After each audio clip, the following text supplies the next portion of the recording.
Boa tarde, estudantes. Nós vamos dar início aqui agora à discussão da nossa terceira ação de aprendizagem, onde que eu disponibilizei 2 textos da Lúcia Alvarez Leite, que é uma professora doutora da Universidade Federal de Ouro Preto, da qual eu tenho que dizer para vocês que eu tenho usado como referência para discussão de projetos de trabalho há mais de 10 anos, então ela me acompanhou na minha dissertação, ela acompanhou na minha tese e alguns dos meus livros, porque ela usa os referenciais que a gente tem usado para a renovação pedagógica, certo? Então, o primeiro texto é um texto do Caderno de TV Escola, onde ela apresenta no primeiro momento, diários de escola, onde 2 professoras vão apresentar o diário das escolas, falando de reunião de pais, falando de projetos, um sobre dança, outro sobre contos, outro sobre a gente tem que mudar o rumo, né? São temas diferenciados, então uma forma de mostrar o trabalho que a escola faz. Em seguida, ela tem um outro capítulo que vai falar sobre os projetos de trabalho.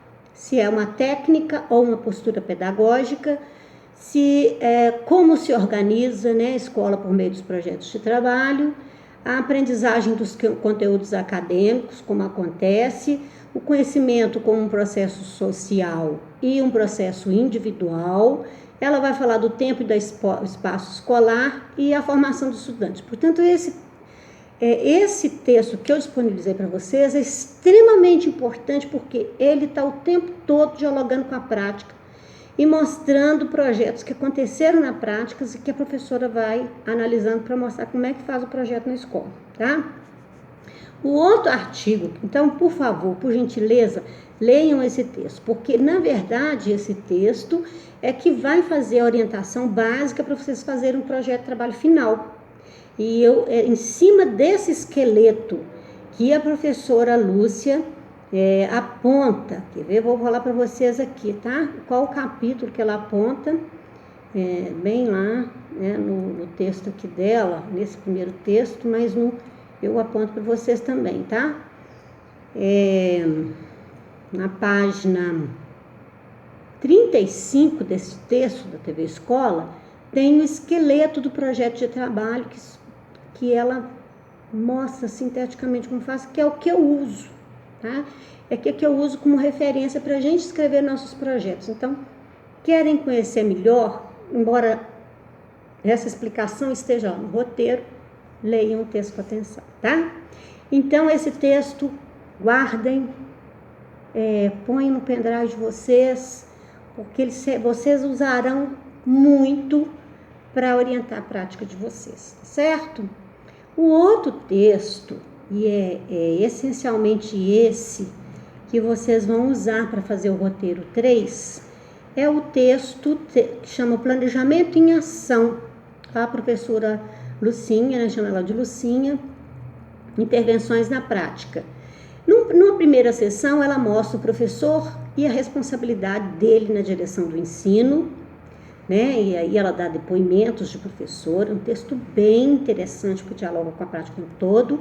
No segundo texto, ela fala da prática pedagógica globalizada como uma possibilidade de trabalho integrado na sala de aula, quer dizer, ela vem trazer de novo aquela ideia que eu trouxe na primeira sessão com a minha experiência na didática do ensino superior, depois com a experiência que a Candor mostrou do estudo que ela fez na Escola do Rio de Janeiro, na segunda sala, e agora experiências também vividas, onde a gente vai ver, numa terceira sessão desse texto, o que é uma perspectiva compartimentada e uma perspectiva globalizada de planejamento, de ensino e de avaliação, tá? E a gente vai trabalhar aqui com 2 tipos de planejamento, mostrando sempre, né, a ideia de um e de outro, e vocês vão poder verificar mesmo como é a funcionabilidade deles na prática. Depois a gente vai ver, né, numa terceira sessão, 2 experiências que a gente vai analisar, que é a experiência da professora Marisa, e do professor Paulo com seus alunos. Que eles, nessa sessão, a gente vai mostrar na experiência deles que tem perspectivas diferentes de criar situações de aprendizagem significativas. Então, vocês têm que tomar uma leitura legal para poder fazer o contraponto entre o trabalho do professor Paulo e o trabalho da professora Marisa, que é o que a gente vai fazer na experiência do roteiro, tá certo? Então, vamos ao roteiro que vocês fizeram, tá? O roteiro, ele vem com as 5 questões. Eu começo o roteiro apresentando os meninos lá em Divinolândia de Minas, depois, né, com a foto dos meninos que fizeram a experiência de construir a cobrinha com tampinhas que essa professora aprendeu a fazer no meu curso do Corpo Brincante. É uma experiência, então, foi feita com as crianças de 5 anos. Então, isso que eles fizeram, na verdade, foi um projeto de trabalho que tem todo um desenvolvimento que está no meu blog. E aí a gente está vendo já o resultado final na imagem, os meninos felizes da vida, porque foram eles que fizeram as cobrinhas, né? Isso é muito bacana. Então, a gente aborda nesse conteúdo o ensino, né, formal e não formal, e o ensino a pesquisa no cotidiano. Comecei com um quadrinho, Chico Bento, né, ele falando 0 em aritmética, e ele 0 em aritmética, 0 em gramática, 0 em história, né? Aí a professora, né, meu Deus, ele diz, né, sou cabeça dura, né? E a professora nervosa, né, disse para ele, o que eu vou fazer com esse menino, né? É a 3ª vez que ele repete o ano e agora será a 4ª. Minha nossa, bom, Chico Bento, os quadrinhos dele são extremamente importantes para mostrar que os tempos mudaram, né? Mas a forma de ensinar e avaliar continuam sendo punitivas, classificatórias, como vocês verão e o que eu li aqui desse quadrinho. Na proposta da Lucinha, na proposta que está no meu livro, na proposta que está no Zabala, de Meno Sacristã, que vocês vão ver nesse livro, Zabala, português de Meno Sacristã, espanhol, eles trabalham com a ideia de que a escola pode ser, né, uma experiência participativa e pode fazer com que os estudantes saiam dela com autonomia, com capacidade crítica, com capacidade de abstração, capacidade de pensar. E aí, então, obviamente, vai depender do nosso processo de intervenção. Então, em cima disso, a gente monta essas atividades, tá? Eu peço, na primeira atividade, que vocês visitem, né? Falo até a página, como é que eu tô boa, né? A página 5 a 8, que lá nessa página está falando sobre a perspectiva globalizada de conhecimento. Então, eu peço que vocês deem a sua opinião, né, sobre a diferença, né, entre a perspectiva compartimentada e globalizada, tá? Então, olha, o que a gente tem é o seguinte: algumas semelhanças, né, entre os planejamentos dos professores podem ser notadas no fato de os dois procurarem partir de uma mesma temática, né, buscando romper com o ensino das disciplinas de forma isolada. Também procuram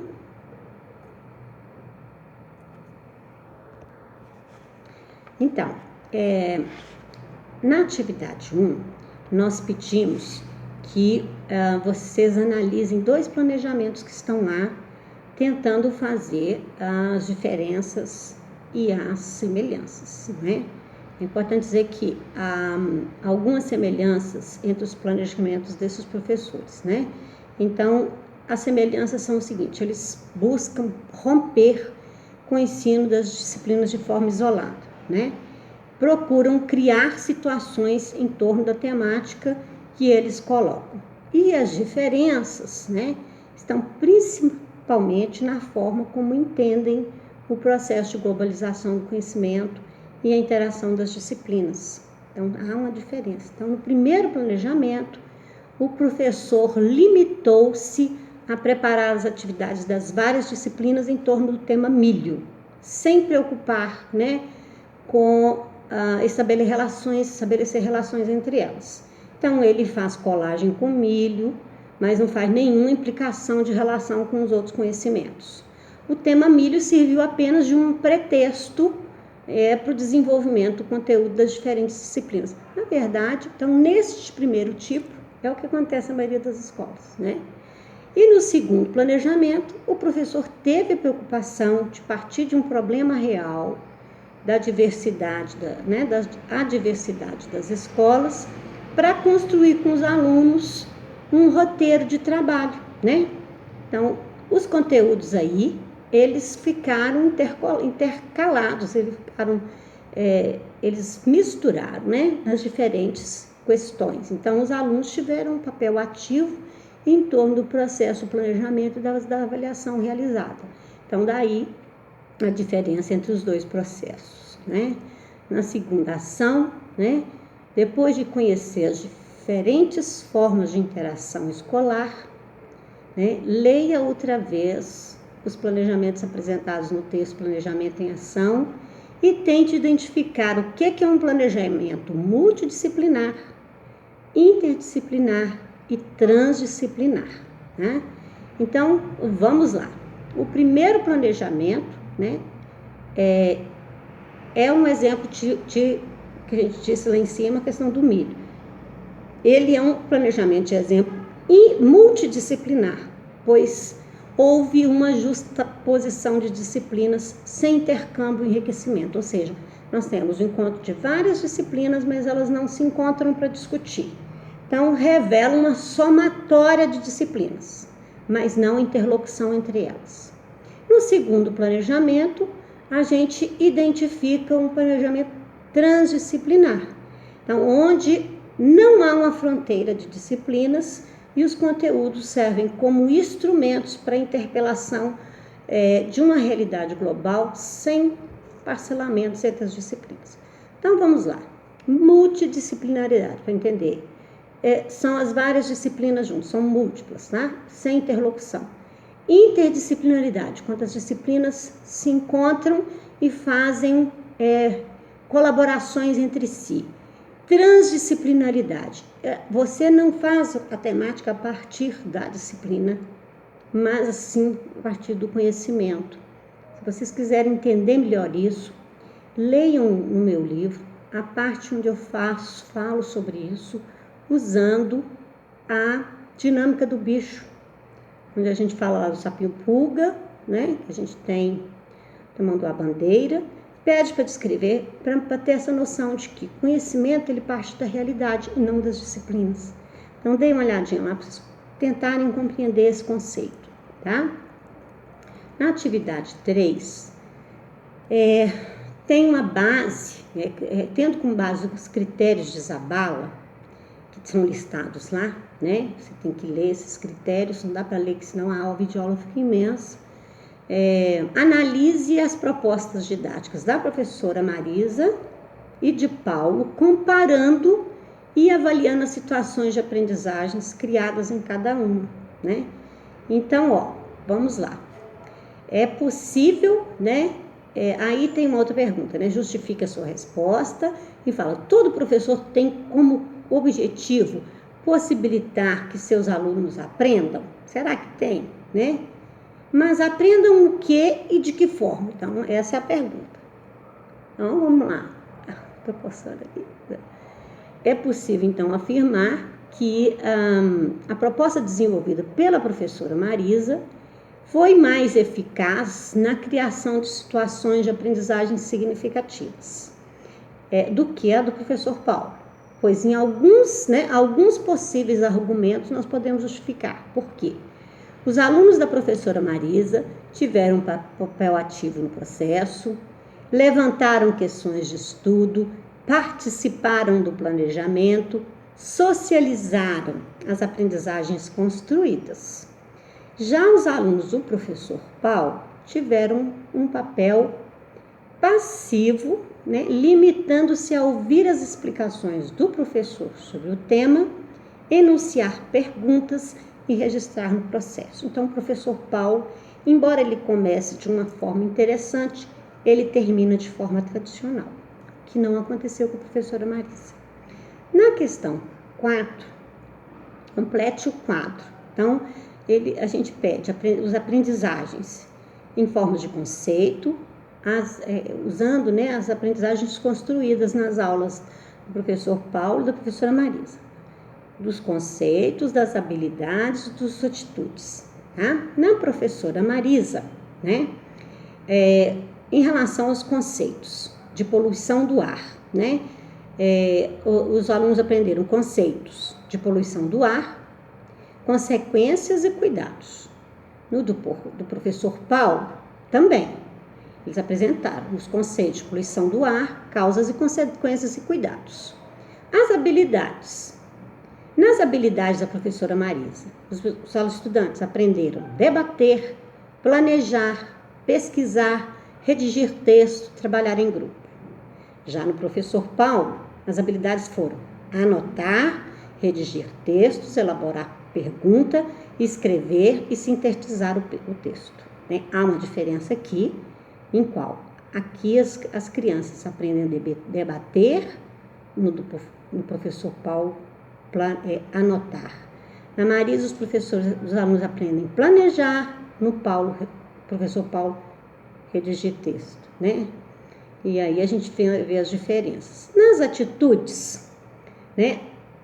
Com a professora Marisa, os alunos aprenderam cooperação, participação, responsabilidade e respeito.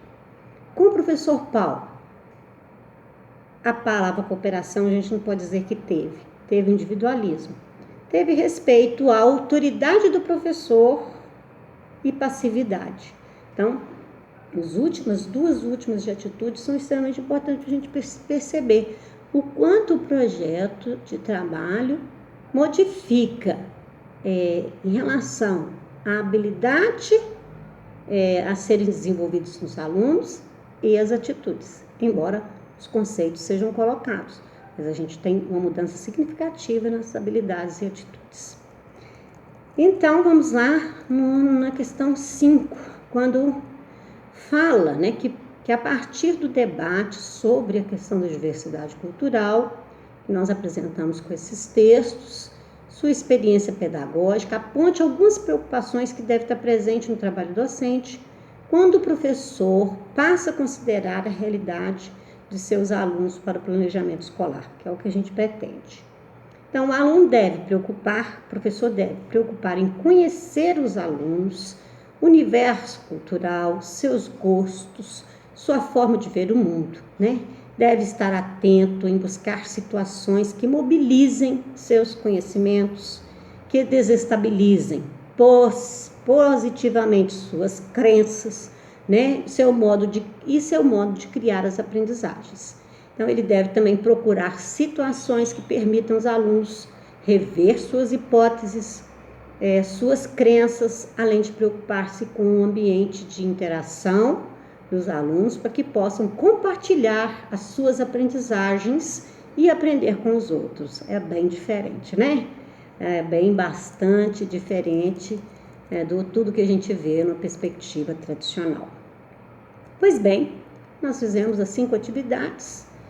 Espero que vocês tenham aprendido bastante.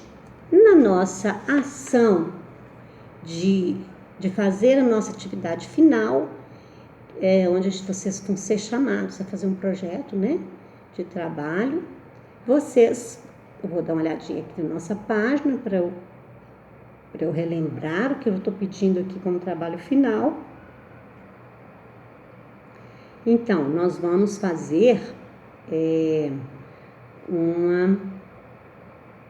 trabalho final. Nós vamos fazer um projeto final chamado Projetando Criatividade, né? Então, esse trabalho final, vocês vão construir, tendo em vista todo o roteiro de aprendizagem que nós usamos aqui durante essa disciplina, que tem a ver com a metodologia ativa, com os projetos de trabalho, tá? Então, nós vamos colocar na prática os conhecimentos aprendidos durante a disciplina. Espero que vocês sejam bastante criativos e me desapontem de alegria com a criatividade de vocês, tá bom? Sucesso e nos encontramos. Vou fazer uma videoaula para a gente discutir, então, esse projeto, Projetando Criatividade. Grande abraço, até mais!